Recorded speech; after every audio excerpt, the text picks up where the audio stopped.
নমস্কার বন্ধুরা, আমি আজকে নিয়ে চলে এসেছি একটা নতুন রেসিপি। আমার হাজব্যান্ড বাজারে গিয়েছিল, বাজার থেকে এই বড় বড় লঙ্কাগুলো নিয়ে এসছে। বাড়িতে বসে বলল এগুলোর পাকোড়া তৈরি করতে, তাই বসে গেলাম লঙ্কার পাকোড়া করতে। প্রথমে আমি আলু সেদ্ধ করে নিয়েছি, দুটো আলুর চোকাগুলোকে ছাড়িয়ে নিলাম। এইবার লঙ্কার ভেতরে যে পুরটা ভরবো সেই পুরটা রেডি করছি। তেলে জিরে আর লঙ্কা ফোড়ন দিয়ে তাতে একটু মশলা দিয়ে দিলাম, টমেটো বাটা, কাঁচা লঙ্কা বাটা আর আদা বাটা। আমি রান্নাটা নিরামিষ করব, তার জন্য এখানে রসুন পেঁয়াজের ব্যবহার করিনি। তারপরে একটু হলুদ গুঁড়ো দিয়ে দিলাম, দিয়ে মশলাটাকে ভালো করে কষিয়ে নেব। দেখুন মশলাতে তেল ছেড়ে এসছে। এবার আমি আগে থেকে ফুলকপি সেদ্ধ করে রেখেছিলাম, আলু সেদ্ধ করে রেখেছিলাম, খুন্তি দিয়ে ভালো করে আলুগুলোকে চেপে দিলাম। আলুগুলো গোটা গোটা থাকে, রান্নাটা আমার হবে না আর লঙ্কার ভেতরে ভরা যাবে না। তার জন্য আমি চাপারের সাহায্যে ভালো করে আলুগুলোকে ম্যাশ করে নিলাম, যাতে দলা ভাব না থাকে। আলুগুলো যাতে সুন্দরভাবে হয়ে যায়, ভালো করে মালিশ হয়ে যায়। আমি ভালো করে তারপরে একটু চিনি দিয়ে দিলাম। চিনিটা আপনারা দিতেও পারেন, নাও দিতে পারেন। তারপরে ভালো করে আলুটাকে কষিয়ে নিলাম।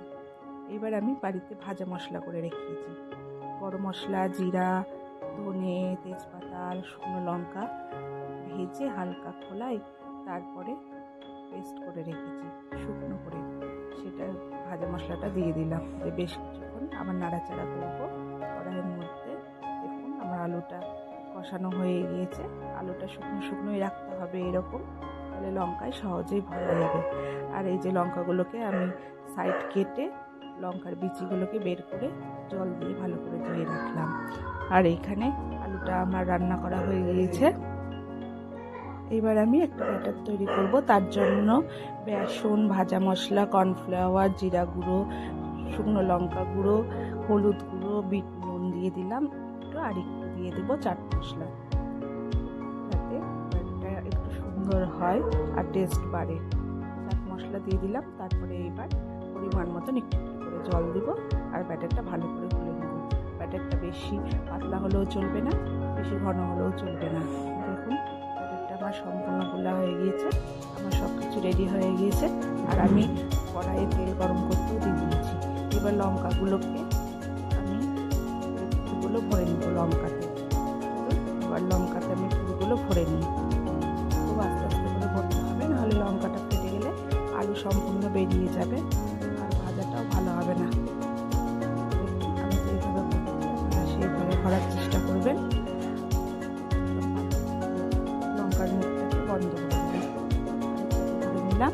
এইভাবে আমি 5টা লঙ্কাই ভরে নিয়েছি।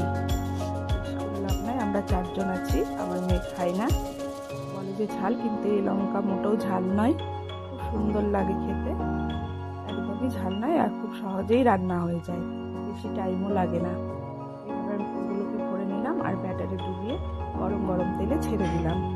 এটা একটু বেশি গরম করে ছাড়তে হবে, নাহলে ব্যাটারগুলো ছড়িয়ে যাবে তেলের মধ্যে। লঙ্কাটা খুব ভালো করে রান্না করে নিলাম। দেখুন হয়ে গিয়েছে, আর খুব কড়কড়া হয়েছিল, খেতেও খুব দারুণ হয়েছিল। বাদ বাকি লঙ্কাগুলোকে আমি সেম পদ্ধতিতে তুলে ভেজে নিলাম। দেখুন আমার লঙ্কার পাকোড়া হয়ে গরম গরম ভাতে দুপুরবেলা আমি পরিবেশন করলাম।